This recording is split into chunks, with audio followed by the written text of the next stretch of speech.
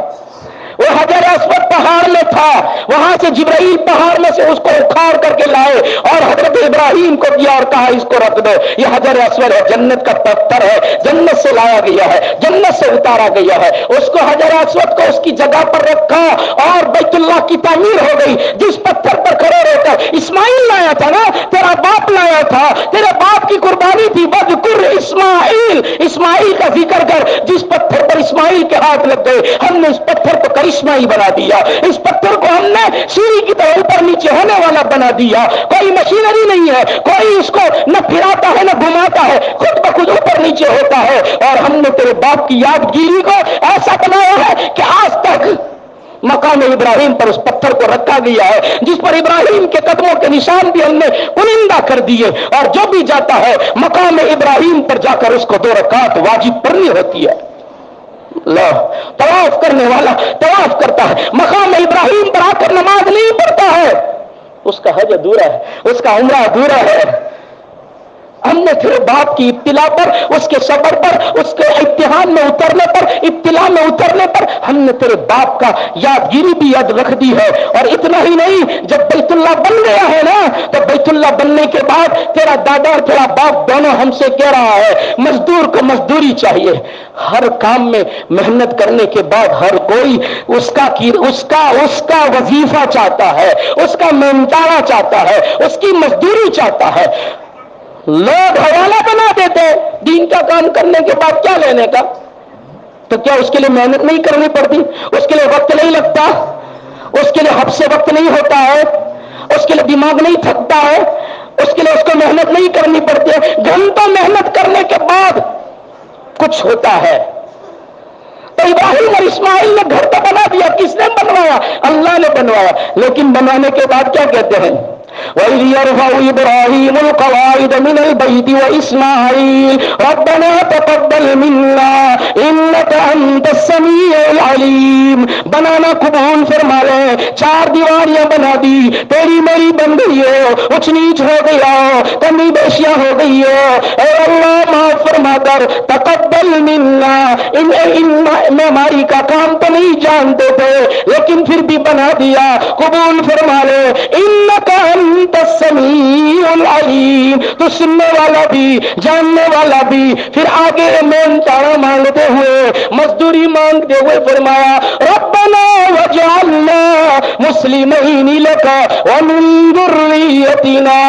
امۃ مسلمۃ لک وارنا مناسکنا وتب علینا انک انت التواب الرحیم ربنا وابعث فیہم رسولا منہم یتلو علیہم آیاتک۔ الہی مزدوری چاہیے، مزدوروں نے ہاتھ اٹھائے، اور آپ کے یہاں مزدور کا حق نہیں مارا جاتا، آپ تو بے حساب دینے والے، ہمیں مزدوری چاہیے۔ مزدوری میں ہماری امت کو، آنے والی نسلوں کو، آنے والی امت کو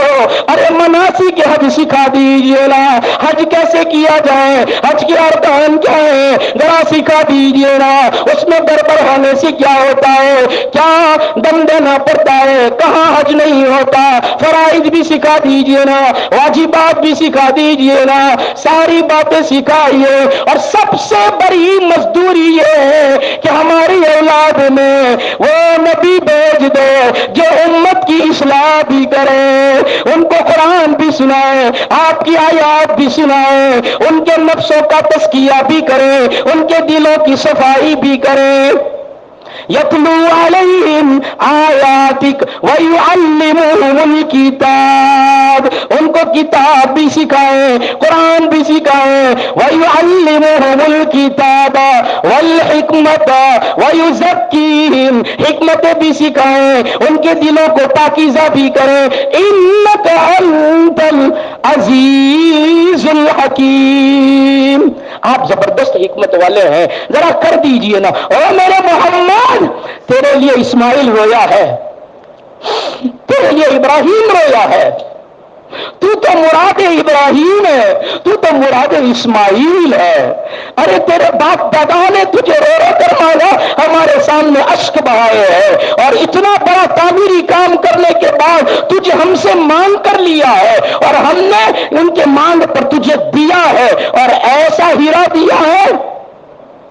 جس کی کوئی مثال ہی نہیں ہے۔ ارے تیری صدقے میں تو میں نے ساری کائنات کو بنایا ہے، صبر کر، اور ان پیغمبروں کے ذریعے سے صبر حاصل کر کے ان کے صفات کو اختیار کر، اور صبر کا دامن نہ چھوڑ، اور نا امید نہ ہو جا، دل چھوٹا نہ کر۔ یہ وذکر اسماعیل، اس کے بعد یسع اور ذوالکفل، ان کی داستان ہے، انشاءاللہ زندگی باقی رہی تو آئندہ کل سنیں گے۔ حضرت یسع اور حضرت ذوالکفل، اللہ تبارک و تعالیٰ نے ان کی آزمائش ہوئی، قوم نے ان کا بھی انکار کیا، ان کو بھی صبر کرنا پڑا، وہ بات انشاءاللہ سنیں گے۔ اس کے بعد اللہ جنت کا تذکرہ کرتا ہے، جہنم کا تذکرہ کرتا ہے، زندگی باقی رہی تو وہ ساری باتیں بھی انشاءاللہ سنیں گے۔ اللہ تعالیٰ کہنے سننے سے یاد عمل کی توفیق عطا فرمائے۔ درود شریف پڑھ لیجیے۔ بسم اللہ الرحمن الرحیم۔ سبحان اللہ وبحمدہ، سبحان اللہ العظیم، سبحان اللہ وبحمدہ، سبحان اللہ العظیم، سبحان اللہ وبحمدہ، سبحان اللہ العظیم۔ اللہم صل علی سیدنا محمد وعلی آل سیدنا محمد وبارک وسلم۔ ظلمنا انفسنا وان لم تغفر لنا وترحمنا لنكونن من الخاسرين، ظلمنا انفسنا وان لم تغفر لنا وترحمنا لنكونن من الخاسرين، ظلمنا انفسنا وان لم تغفر لنا وترحمنا لنكونن من الخاسرين۔ اے اللہ بہت ظلم کیے ہیں، بہت ظلم کیے ہیں۔ اے اللہ اگر آپ نے معاف نہ کیا، اگر آپ نے رحم نہ کیا تو ہم تو نقصان اٹھانے والے ہو جائیں گے۔ یا اللہ ہمارے اندر سخط نہیں ہے،